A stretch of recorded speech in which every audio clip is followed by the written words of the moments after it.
38 minutes. That gets boring. I don't give a crap who you got in there. You can have Ric Flair in there and who else is going 38 minutes. These matches were boring too after a while. After 30 minutes, you're going, okay, give me a finish. Let me go.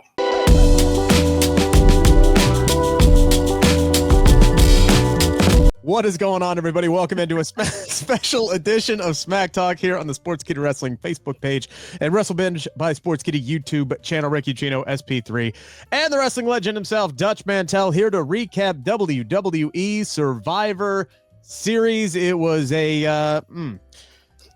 I don't know quite what to call the show. It was a mixed bag, I would say. There was some very, very good. I would say the peak was the triple threat match for the Intercontinental Championship. I think that was an absolute banger in every sense of the word, and I think that's just my opinion on that. Maybe these guys will have a differing opinion on what was the highlight of the night. The men's Survivor Series match, I think, told a very, very effective story. The women's match, not so much. Dutch, overall, real quick, what did you think of the show this past weekend? Okay, I want in the air of transparency and to make everything clear, I did not see Survivor Series live. I just didn't watch it because everybody knows I'm a big college football fan, and I had to watch a few games. But I did go back and watch the 10 minutes or the 8 minutes of highlights, and from what I saw, it was good. Of course, with videotape, of course, you can put in your high spots and your high points of the show, which is what I saw. So, but I want to tell the people, before we went on the air today, folks, I was accosted by these two gentlemen on either side of me, called every vile name in the world and told to shut up and just sit down and shut up. So now you roll. I've actually said more than I thought I was going to be able to say without these two getting on me. So, Sid, uncover your face. You know you did it. But I know you did it because of Sid over here. That's what he was. Rick over here. You think you know all the wrestling stories? There's more you haven't heard yet. Join us on Backstage Pass. SP3, you actually sat and watched the entire show Saturday Night Live. What did you, not Saturday Night Live, you watched Survivor Series live on Saturday night. Key differential there. What were your overall thoughts and takeaways from the show? I thought it was a pretty fun show. I thought that the stuff that worked really well. The stuff that didn't work very, very well. But I thought the peak of the show was the men's WarGames matchup. I think from a storytelling level, there was nothing else on that level on the rest of the show. And you could tell that by the reaction of the fans in Vancouver. They ate up everything a part of that matchup, from Roman and Punk having the little stare downs and the side eyes, to Sami Zayn coming into the WarGames matchup, to Jey Uso getting his introduction, to Jimmy Uso doing a splash off the top of the cage. They reacted to everything big time because all the major stars, all the people that they were invested in was in that matchup. This wasn't like the prototypical WWE crowd either, because there was a lot of stuff on this show that they did not react to.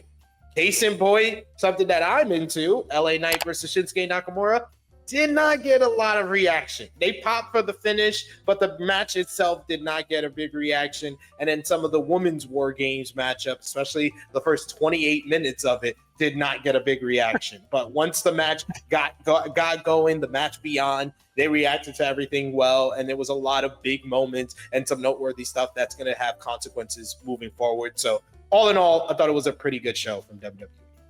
Dutch, there's a couple of things about the WarGames matches themselves that I want to dive into as somebody who has been behind the scenes. And obviously it's the structure of these kind of matches and putting them together. And you can look at kind of like grading high school projects, like high school group projects. You can look at the final presentation and know which group put in the work, put in the effort, and the proof was in the pudding. And you could see that in the men's WarGames match. It was riddled throughout, like SP3 said, with all the intricate storylines and everything that they were talking about, and the interactions between CM Punk and Roman Reigns. It's like every little thing that they had been building up over the last 4 years to this match meant something. And there were a lot of great callbacks and just overall really great arcing storytelling for this.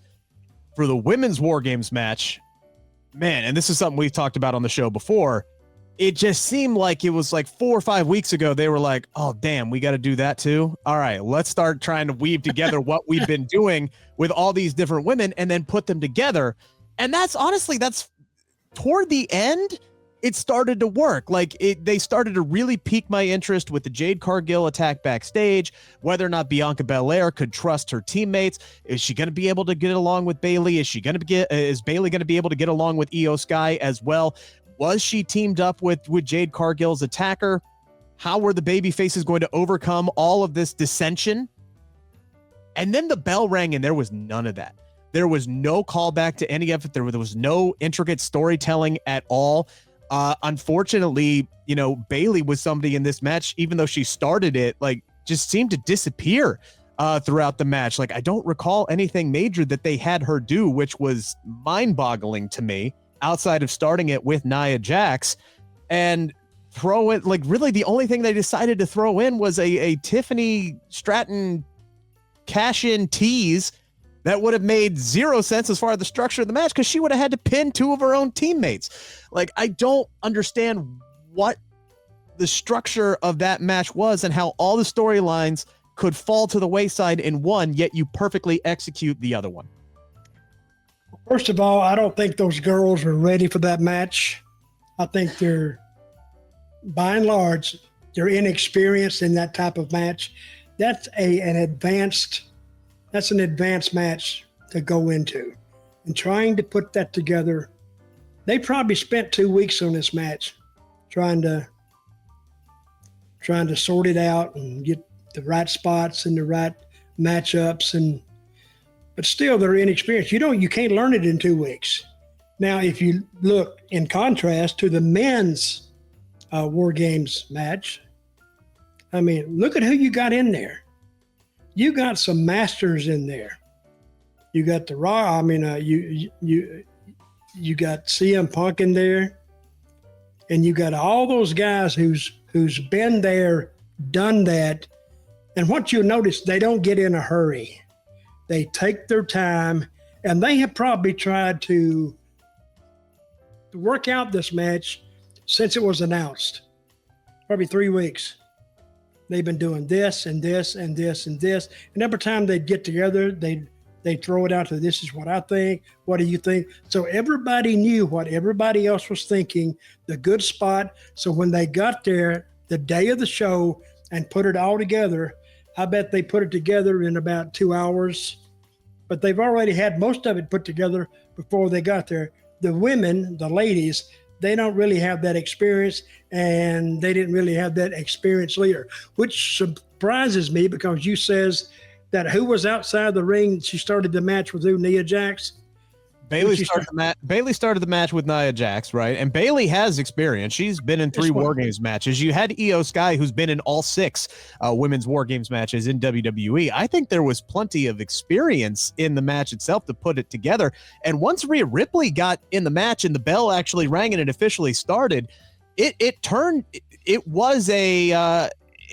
became very, very exciting. There was a lot of great exchanges, and the wrestling started to really pick up over the last 10 minutes or so of that matchup.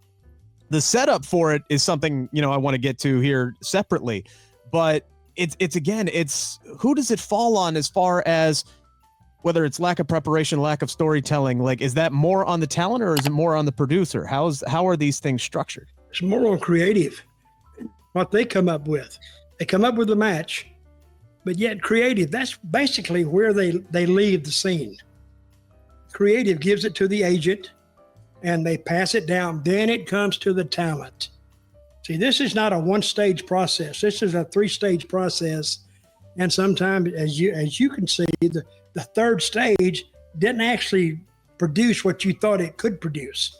And that's your prerogative. You're a fan. So who won that match? So Rhea Ripley won the match for her team. She gave a riptide off the top rope to Liv Morgan through the table, got a huge pop, got a great reaction toward the end of it, which ultimately means it's successful. The crowd was invested at the end. It got a huge pop. It probably is going to earn Rhea Ripley another shot at Liv Morgan, assuming she gets past Io Sky, who is her next challenger. I can't imagine that match not taking place at Saturday night's main event in a couple of weeks, or maybe even they stretch it out to the Monday night Raw preview on Netflix. But that might be where I go with the Rhea Ripley match personally. But at the end, it really picked up. SP3, where this thing was a slog, was at the beginning, where they started it off with Nia and Bayley, and then it was 20 minutes of the same thing over and over again. Of lady comes down to the ring, Really? lady comes down to the ring, and she's immediately underneath digging, looking for weapons and trying to put tables in and not really finding the spots where like the weapons weren't hidden in the right spot. And I'm just sitting here and I'm going, there's got to be a way to expedite the setup process. Why the hell can't, outside of just tables, right? Why can't there actually just be weapons stored in the cage? Just have that set up ready to go. If they're able to be used, isn't there a way that you can expedite the setup process? I thought the men's match moved much more quickly at the beginning. They didn't use a lot of weapons. Not every guy came down and immediately was digging underneath the ring. I'm trying to think, like, was it Bronson Reed who grabbed a few chairs, right? One dude grabbed some tables, and CM Punk grabbed a toolbox, which he's now become synonymous with thanks to Hell in a Cell. So that all worked, but they kept it very, very minimal. So maybe it's either can they expedite the setup process, or maybe in this kind of match, less would have been more as far as the weapons are concerned. This match had several issues, and it's not even just like the format of it all. I think that number one, the big issue that I saw going in was they did the baby faces have the advantage. There's never been I've never seen a great WarGames that had the baby faces having the advantage, because you're breaking up the whole formula of why the fans are supposed to get pops throughout WarGames. It's because the heels are supposed to have the advantage 2-1, and then when the second person comes out of that cage that helped the babyface even the odds, they get the hot tag pop. And you totally eliminate that when you have the baby faces having the advantage. And the baby faces seem like heels who can't get advantage over heels when it's even odds throughout this matchup. Anytime the heels came out and even the odds, the heels automatically had the advantage. They were better than them when the odds were even. When the odds were in the favor of the baby faces, then they were doing well. So that just breaks up the whole formula of this matchup. Second mistake, Nia Jax should have never started off this matchup. That was just like, immediately when she's coming down as the first entrant, I'm like, why? Why would you do that? You got Tiffany Stratton right there. You got Candice LeRae, who has all this experience in WarGames, 2-0 in WarGames on that team. And you say Nia Jax is going to start off the matchup? And like, I like Nia Jax. When I do my end of year awards in the next couple of weeks, I'm going to put Nia Jax down as my most improved wrestler. But we all need to get serious and have a serious conversation about the crash out that she's having on premium live events ever since she won the WWE Women's Championship. She has not had a good match on a premium live event since winning that title at SummerSlam. The match with Bayley at Bad Blood was not good. The match with Liv Morgan at Crown Jewel was one of the worst premium live event matches in WWE this year. And this matchup, she was objectively the worst person in this matchup. Those steel chair shots on Naomi and Bayley were 1995 Hulk Hogan horrible. Oh my God. I was like, what are we doing? The talking during the matchup where Bayley sound like she was upset, yelling at Nia for different spots. Elbow, dummy elbow. Like it's just like, what is going on? This is like everything that could have went wrong was going wrong. And then on top of that, you have Rick's point of the contrived WarGames thing where there is no blood even in the Triple H era, so we have to replace the blood with multiple weapons and multiple weapon shots because you're not going to get any blood. It's not very violent. It's not going to pick up until everybody's in the matchup. So, and I don't even think it was a good idea to have Bayley as starting off the matchup for the babyfaces. I think Bianca Belair should have been the anchor. She should have been the one who started off the matchup because she came in and a bunch of energy came in. It was good for Io in her spot. That was fine. And everything else about the matchup, you could relatively say could have been the same and it would have been better. But those are the main issues that made this objectively the worst War Games in the modern era of WWE. Who would you have started for the heels? I would have started Tiffany Stratton. She was over with the crowd already. Okay. And she That's a good she point. has the cardio to go 38 minutes. Like what, Dutch? I'm not like you've been in creative. Who I would have smacked someone if I'm in creative. If they told me You we want can't do Nia that. Jax to go That's 38 against the minutes. law. That's We called want assault. Nia Jax to go 38 minutes. That's setting someone up for failure. Maybe they did. Maybe they hung her out there. I mean, 38 minutes. the spot for Nia would have come in would have been to come in right before Liv Morgan, right? Like the spot for her would have been to come in at a spot where the baby faces had that advantage. So maybe you're looking at a point where Nia has to come in and she is staring down a ring of 4-on-1 and she's able to do her, I'm the baddest woman on this in this roster. I'm dominant. And she takes down all 4 baby faces, setting up for Rhea to come in. And then you could have a 1-on-1 with those two. Like that to me seems like the spot that would have been for Nia there.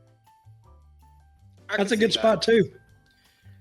But yeah, the way it was set up, Nia shouldn't have started at all. You need to start somebody with energy, and that can actually go 38 minutes. And going 38 minutes for Nia is, how did she finish the match? Was she huffing and puffing or what? Was she blowed up? She took a table spot maybe at the 30-minute mark, and then she was out for the rest of the match. Yeah. Okay. Yeah. What do you give the match between 1 to 10? 5. Rick?